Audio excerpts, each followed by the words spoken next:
Hi and welcome to sunny England, lovely weather again, and as you'll obviously know by now, the Fuji camera that I have purchased is the XE1. Now, I had intended to buy the XE2, but this one come up at a good price. It was the body only. Originally it would have been with a kit lens, the 18-55 2.8 to f4, but it was body only, really good price, and then I just bought a lens, which I actually bought the 16-50 because I really wanted the wider angle and it was a cheaper lens as well. So I thought I'll give that a go, and I bought that. So the lens, as I say, 16-50, it's a 3.5 to 5.6, a normal sort of kit lens. It's image stabilised. This is the version 2, 58mm filter. It's got Super EBC XE, whatever that means. In this video, I'm just going to talk. I've got my existing camera here, which is the Lumix GX80, but I'm not going to do a comparison in this video. That will come later. So I'm really just going to talk initially about my first impressions of the camera, the build, the handling, and I've taken a few pictures which I'll put up throughout this video, and I'll just talk you through my thoughts on it as a standalone camera. I am taking into account this is now a 4-year-old camera, and so I will bear that in mind. You know, there's no video on it. There is video, sorry, but it's it took me a while to find out how to actually put it into video mode. You use the drive button, which is weird, but it's not very good video. It has got a mic jack, which is useful, but it's only a 2.5, so you need an adapter, but at least it's got one. But this isn't a camera you're going to use for video. There would really be no point. So we'll forget about that. And I guess this kind of camera, the majority of people that are buying this aren't buying it for video, they're buying it for stills, and that's sort of how I'm going to review it. I'm going to start off with my biggest negative, and it's something I can't really forgive this camera, and that's the autofocus. Now, I knew it was going to be slow, but I didn't realise how slow. Now, yes, it's 4 years old, and it was the first generation of this camera, but 4 years ago, I was looking at the Panasonic GX7, and the autofocus on that was stunning. I mean, my GX1, it was pretty much there. It was not instant, but it wasn't far off. It wasn't like this really is instant, but it was, you know, absolutely fine. This is slow and steady, and it's accurate, but it is slow. And the bottom line is, especially if you're shooting anything sort of moving or any action or a fleeting shot, you are going to miss shots that you would get on other cameras. So forget about image style and quality, because that does not matter a shit if you haven't got the picture because you didn't nail the focus, or it didn't focus quick enough for you to capture the moment. So when people say, oh yeah, but you know, yeah, that's fine if you're taking a picture of still life, but if you're taking a picture of a one-off opportunity of a moving subject and your autofocus didn't nail it or wasn't quick enough for you to grab it, that's it. That moment's gone. You've lost that option. And I'll just do a quick demonstration. So I'll focus on this camera here, and then outside through a window onto a door just out there, and you'll see what I mean. I'm going to do this at about 25mm. Right, so we're going to go there.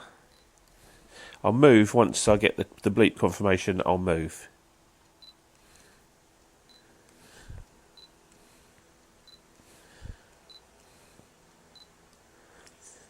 It's not horrendous, but just as a, and I said I wasn't going to do a comparison, but just a demo what we are capable of now. 25mm, same. Let's just pop it into autofocus single, right? And I'll do the same. As soon as I hear the bleep confirmation, I'll move.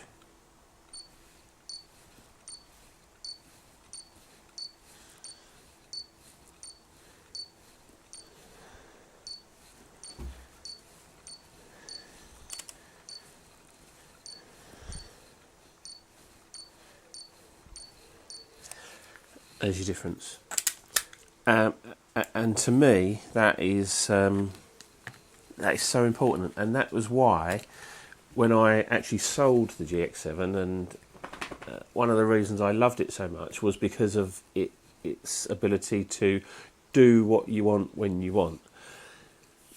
Everything happened quickly. It was just so nice and reactive to use, whereas this isn't. It's slow, steady, again accurate and all that. So I just thought I'd get that out of the way first. And I understand that that's been improved on the XE2 and the XT1 and now the XT2. So that's fine. Right, so back to the handling. Okay, now people say that the Fujis are quirky, and to some extent they are, but I actually quite like the handling of this camera. It's the dials are interesting. I haven't got an aperture dial on this one, but I just used the dial on the back. It's absolutely fine. It's what I'm used to anyway, so that's fine. Got a shutter dial on here. I know most people I know, and when you watch videos, a lot of people shoot in aperture priority these days, so this dial is very rarely going to get used, in my opinion. This dial, on the other hand, will get used a lot more. The exposure comp dial, that's really nice and clicky. I've got no issues with knocking it or adjusting it by accident, so no problems with that. Got one function button and only one function button, so I've got that set to ISO, and the ISO works really well on this. You just press that, go into auto, you set the default sensitivity, the maximum sensitivity, and then the minimum shutter speed, and it works within those parameters. That works really well. I'm really happy with that. The screen on the back is not great resolution, but this is the type of camera that I would use the digital SLR type screen. I wouldn't use it to compose my images, because the one thing about this is the viewfinder is lovely. I mean, there is a little bit of lag to it when you move it around quickly, but in use it is really nice. Really liking it. So no issues with that whatsoever. The autofocus modes are very limited. You've got sort of one where it will just choose a spot on the screen, but once you're in that mode you can't then override that. You have to go into the menu, change it back, so you're better off to leave it in my opinion, single point mode, and then if you want to choose where your point is, you just press the down button and then you can move the square over the screen wherever you want, and you can resize it with the little dial. It's fine. It's not like a touch screen. It's absolutely fine though. If you press and hold the display back button, you get full silent mode, which is nice. That's useful. We've got a little macro mode, which I couldn't get to work properly with this lens. When I switched it into macro and then focused on a little spider over there, he's actually still there, I couldn't get it to focus on the spider. It just won't nail it. I don't know if that's to do with the macro function or to do with the macro and this lens not compatible, but it didn't work. I couldn't get it in focus close-up shot. The Q menu is really nice, and this is what I mean about touchscreens. Yes, you can do without it because the D-pad works really nice. It's tactile, the buttons are nice, it works absolutely fine. So you press, so I want to go from here to here, I go over there and then up, and then I use the dial. Whereas the way that's laid out, if that was a touchscreen, you'd just go touch, change, done. That's where, yes, you don't need a touchscreen, you might not want a touchscreen, but things like that would make it so much more easy and the camera so much more usable. And you're used to that sort of like icon driven, you know, on our phones and tablets now. That's sort of a very nice layout for a menu. Talking of the menu, menu's absolutely fine. Again, it would be useful if you could touch once you're in the menus, but it's laid out quite nicely and everything's easy to find. It's not sort of a bit of a conundrum like the Sony menu is like how not to do it. Panasonic is how to do it, and this is somewhere in the middle, but it's absolutely fine. Got a little funky pop-up flash, works okay. We've also got a hot shoe, which is nice. The on-off switch in this chrome and the actual, but it's actually, I don't like that at all. Just don't like the chrome. It should have been more like this brushed aluminium look. I think this is plastic mostly, but it should really have been a little bit nicer, I think, but that's just a real picky thing from me. The speed, it will take about 12 shots at 6 frames a second, so you get about 2 seconds of shooting before the buffer fills up, and it takes a little while for the buffer to empty. Not horrendous by any means, and again, for this style of camera, I think it's fine. And that's shooting RAW with large JPEGs. And the way I do this is I shoot RAW with a black and white JPEG, because I like the black and white. And my iPad now, I can, in Snapseed, I can edit RAW files, no problem. They're quite big files, about 26 odd megabytes. But that gives me the option of the nice black and white and the RAW file if I want to change. Also, you've got an in-camera RAW conversion, so if you wanted to do a black and white and the Velvia or whatever that's in the camera, you can convert the RAW file as well. So you could have the RAW as one and the black and white that you had anyway. You can bracket the simulation modes, which is useful, but then you don't get the RAW file. But that's okay. There are some funny little things, like I was trying to take a picture and I couldn't take the picture, and I was using the little flash just to test the flash out. And the reason it wouldn't take the picture is because it was in the drive mode at 6 frames a second. Now obviously it's never going to shoot 6 frames a second with the flash. On my Panasonic, it just disables the continuous shooting function, but it takes the single picture. Whereas in this, I couldn't take the picture, and I didn't know why. It didn't tell me why. I then sort of thought, perhaps I'll go in, change it to single mode. Then it worked. So things like that are a little bit sort of like, that's where I think people say, quirky. But once you know that, that's fine. I did try taking some pictures in really low light, and I tested it with my camera first, and this focused no problem at all. I actually had a situation where I was using it at 50mm and it would not focus, flat out wouldn't focus in the dark. I was in my range, so it wasn't too close or anything. It should have focused and it didn't. It just failed completely to focus, and because it was so dark it was awkward to manually focus as well. So again, missed shots potentially.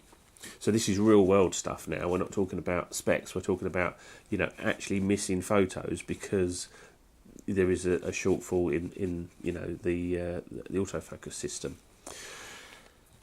As to how much that's been improved in the XE2, the XT1, the XT10, I don't know. Those are things, cameras that I'll possibly go and look at as well. So overall, image quality, yes, fine, absolutely fine. I've taken some lovely pictures with it so far. Really happy with it. I certainly wouldn't be unhappy. It reminds me a little bit of my old Nikon D7000 pictures. It's a similar sensor, same size. Obviously the aspect ratio is different because we've got a 3x2 instead of a 4x3, so it's a narrower. When you go portrait, it is when it changes, but when it's this way, I think you get that more sort of wide angle look. So that's the swings and roundabouts. Some people prefer 3x2, some people prefer 4x3. That could be your difference in making the choice between an APS-C sensor and a Micro Four Thirds.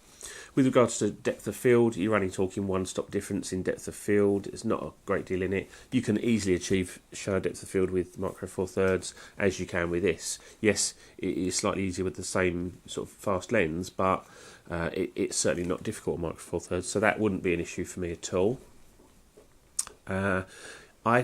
When I'm looking at my photos, I'm seeing good images. I'm not seeing what people talk about, the Fuji look and this, that and the other, and you can't beat Fuji for JPEGs. And to be honest, they've not blown me away. They're fine. I haven't got a problem with them, but I wouldn't go sort of, yes, I will give up everything else just to have that image quality. That it's not, to my eye, it's not that different to what I can achieve with my Micro Four Thirds, but that's something I will look at more and do more testing with. The one thing as well that I've really noticed since I've been using this, because it's a long time since I've used a camera with a fixed screen on, is I definitely need a camera with a flip out screen. And I know the newer versions, I'm not sure about the XE2, but I know the XT1 and that do have flip out screens, because I was laying on the floor in the park this morning taking a photo, and I thought, what am I doing? What is going on? Because I wanted to get a low angle with these, just flip the screen out and wallop. So from now on, in my mind, I'm thinking any camera I even consider now needs to have a flip out screen of some description. So there you go. I'll just do a quick demo of the speed as well. I was talking about that. So I've got it in RAW plus large fine, and this is what you'll get. And that's it. And now that's buffering. I don't know what that was at the end, whether that took an extra shot or what, but still buffering. I've got a SanDisk Extreme card in this. I've got a fast card in it, so it's not, it's the best it's going to do. Still buffering.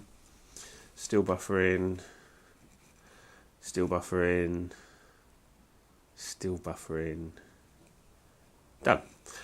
Yeah, so it's not bad. It's not horrendous. So you get about 12 shots on the trot. It's fine. It's not great, but it's okay. Obviously, if you switch to JPEGs, it's going to improve. It's going to be a lot better than that. So there you go. I hope you've enjoyed the pictures. As a camera and for an enjoyment side of it, I'm really enjoying using this camera. I'm not going to keep it. I've got no reason to. It doesn't really give me anything. In fact, I'd give up so much compared to my new camera, but I will do a comparison. And then I'm going to move on to the next one, and that will possibly be an XT1 maybe, because people are ditching them like you wouldn't believe at the moment. There's tons of them on eBay, because the XT2's come out, so you're going to have people selling their XT1s, and it will most probably be body onlys, so you're going to get them at a reasonable price. So that's what I'm going to do, is look at, once I've had this for a couple of weeks, I will sell this on, then look to get an XT1 or maybe an XE2, but we'll see. So for now, this is GRVO TV, G's Reviews, Views and Opinions. I'll see you soon. Bye.